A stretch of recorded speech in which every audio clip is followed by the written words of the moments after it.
دیکھو ایک تو ہے کسی کے بارے میں خیال آ جانا، نفس سے خیال آ جانے سے گنہگار نہیں ہوتا،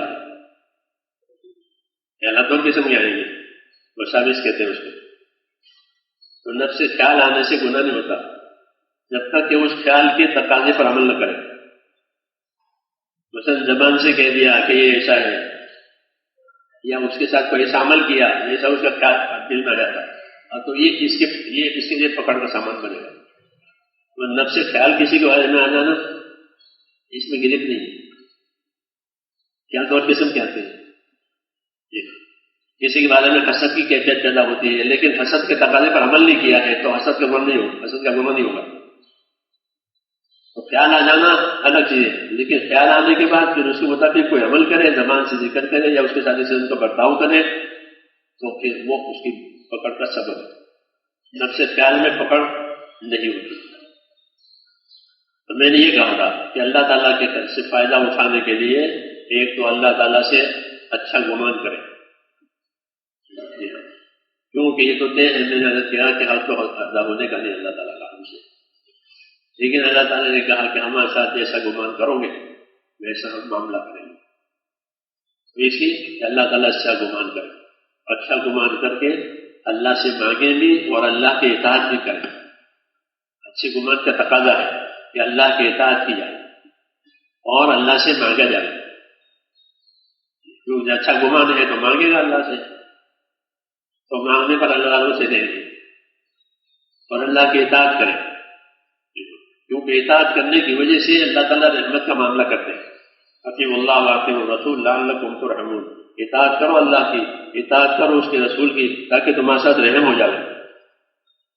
تو اطاعت تو اس لیے کرنی ہے کہ اللہ تعالیٰ کی رحمت کے آنے کا یہی ذریعہ ہے کہ اللہ کی اطاعت کی جائے. جب دل پر اللہ کی اطاعت ہوتی ہے تو رحمت کے حالات آتے ہیں، نافرمانیاں ہوتی ہے تو اللہ کا غضب متوجہ ہوتا ہے. اس لیے اطاعت رحمت کا سبب ہے، اطاعت کرنا ضروری ہے. اطاعت کر کے اللہ تعالیٰ سے سوال کریں اور سوال کریں اچھے گمان کے ساتھ. حدیث میں ہے کہ تم اللہ سے اس طرح مانگو کہ تم کو یقین ہو کہ یہ تو مجھے مل کے ہی رہے گا. اس طرح سوال کرو، تردد میں مت رہو کہ پتہ نہیں وہ ہوتا ہے نہیں ہوتا، دیتا ہے نہیں دیتے، قبول کرتے ہیں نہیں قبول کرتے. یہ نہیں، اللہ نے ذمہ لیا ہے. کیا لیا ہے؟ ذمہ لیا ہے.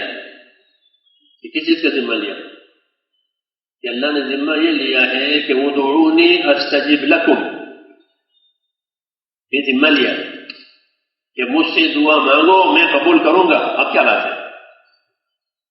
ذمہ لیا ہے کہ مجھ سے دعا مانگو، مجھے پکارو میں جواب دوں گا.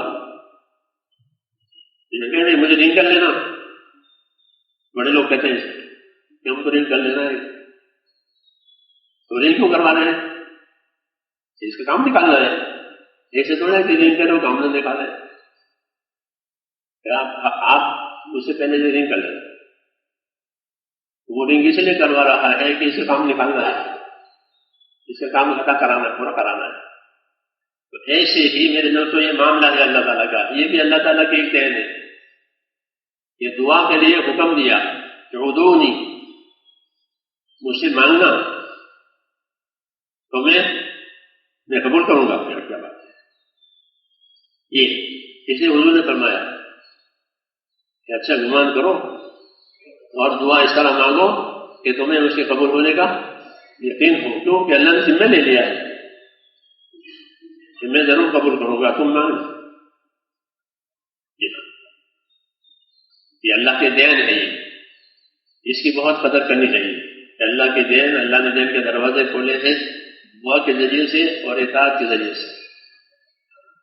اطاعت ایک عام لفظ ہے، اس میں ساری حکم اور تابعداری آ جاتی ہے. اطاعت میں اس میں دعوت بھی ہے، عبادت بھی ہے، مخلوق کی خدمت بھی ہے، سب چیزیں ہیں. پیغمبروں کو اطاعت کے لیے دنیا میں بھیجا جاتا ہے. وما ارسلنا من رسول الا لیطاع باذن اللہ، کہ ہم رسولوں کو دنیا میں اس لیے بھیجتے ہیں تاکہ عام اللہ کی اطاعت وہ لوگوں سے کرائے. بس اللہ کی منوانے کے لیے، اللہ کی بات قبول کرانے کے لیے رسول بھیجتے ہیں. جب اللہ تعالیٰ کی بات قبول کریں گے تو پھر اللہ تعالیٰ ان پر اپنی رحمتوں کا معاملہ کریں گے.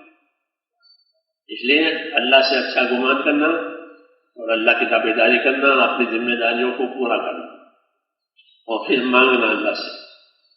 مانگنے کا زور زیادہ ہونا چاہیے، اس لیے کہ ہماری کوشش پر اعتماد نہیں ہے، ہمارا اعتماد نہیں ہماری کوشش پر، لیکن اللہ کے وعدے پر اعتماد ہے. اور وعدہ یہ ہے کہ تم دعا مانگو گے میں قبول کروں گا. اور اپنی کوشش ہماری اس پر ہم کو زیادہ اعتماد نہیں ہے، اس میں کوئی خامی رہ جاتی ہے، کوئی کمی رہ جاتی ہے. لیکن یہ قابل اعتماد ہے کہ اللہ تعالیٰ سے مانگا جائے. دعاؤں کا زور، یہ دعا سے اللہ تعالیٰ نے بڑے بڑے کام کر دیے ہیں، بڑے بڑے کام.